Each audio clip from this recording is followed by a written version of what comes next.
Joining me now is entertainment and royal reporter Kinsey Schofield. Kinsey, the Emmys were on today and the celebs couldn't help themselves. They had to get political, they had to make statements. Interested in your thoughts on that. And Rob Schneider, who surprised a lot of people, posting this tweet. Here's a rare celebrity conservative. He said there is one candidate who they have tried to murder twice and another candidate who no one votes for but was appointed. Which one do you think is a threat to the establishment forever war machine? Which one represents freedom? Tell me how you see this trend of celebrities making their political views known. Well, Rita, after today's assassination attempt, I really truly thought that the Emmys would be like a somber, delicate experience where they laid off the politics. The Emmys happening right now, ripping into JD Vance, childless cat ladies, a lot of jokes like that. Still kind of vicious and nasty in their tone when it comes to political rhetoric. And can we just not take a break? Can we have time to process the state that our country is in and how, sad and frightening that people think it's okay to try to shoot at political figures. I am highly disappointed in the Emmys tonight. I'm highly disappointed in some of the celebrities, and it's just not the place. Absolutely, you're 100% right. But yeah, I'm not shocked that they didn't pause and reconsider the things they were going to say because they didn't do anything different the last time someone tried to kill Donald Trump. That sort of rhetoric just continued. Now, last week, pop superstar Taylor Swift announced her endorsement for Kamala Harris. Doesn't really surprise anybody. Her politics have always been very left since she started sharing her opinions.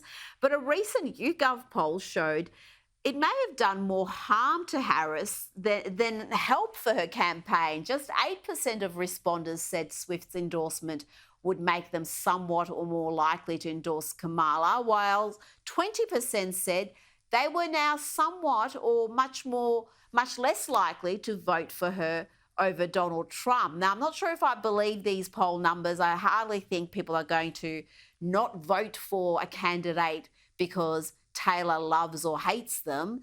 66% did say that it made absolutely no difference. Donald Trump's now made his feelings about Taylor Swift known. He's written on Truth Social that I hate Taylor Swift, which is very amusing, and it's certainly triggered a lot of people. People are saying, this is just crazy. How could he possibly do this? This is going to get all the Swifties enraged and voting against him. But surely if they're going to be motivated by her feelings, they're going to vote for Kamala anyway. How do you see this entire craziness? Oh, my favorite Trump tweet ever was, "I've never seen a skinny person drinking Diet Coke." you know, like he is funny, and I think he does a lot of things in humor. And I certainly think that this is one of those cases. A few weeks ago he was tweeting AI Taylor Swift endorsements, fawning over her.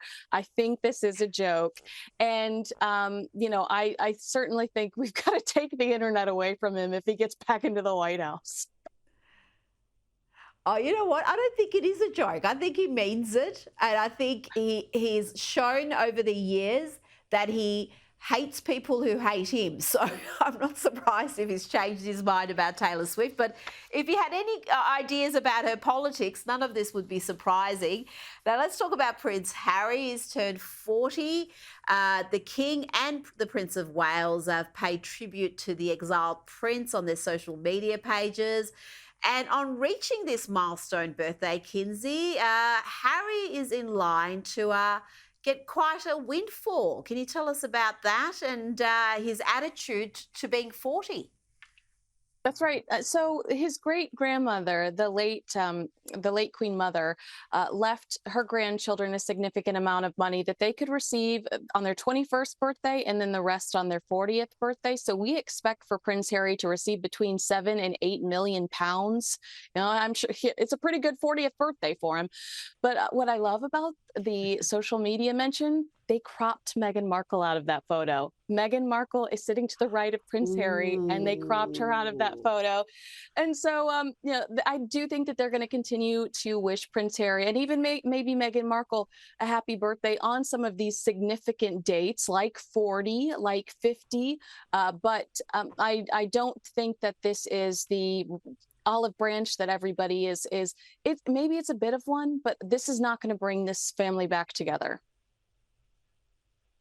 Now, the Sussex's stateside team are now reportedly experiencing the bullying behaviour that left so many of their British team in tears. One insider told The Hollywood Reporter, everyone's terrified of Meghan. She belittles people. She doesn't take advice. They're both poor decision makers. They change their minds frequently.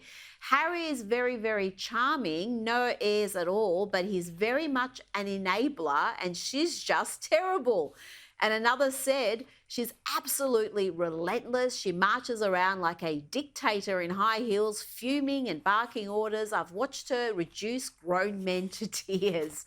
We spoke last week about how Meghan is attempting to paint herself as this kind, gentle soul and this summer of love that she's experiencing. How's she going to react to these sort of allegations being published? Well, they're already reacting, Rita. They're saying that this is an attempt. This is collusion. People are out to get them, and that there's somebody working against them. Those are the stories we're hearing. But I think it speaks volumes that this is not a UK tabloid saying this, and they're always talking about how it's the tabloids against them, and you can't trust the tabloids. This is an industry Bible in Hollywood. The Hollywood Reporter is, what you reach for when you want to know who's going where and who you want to work with. And this is very damaging to their reputation. So Meghan's summer of love, it looks like it's at a screeching halt with stories like this now coming out. Kinsey Schofield, thank you so much for your time.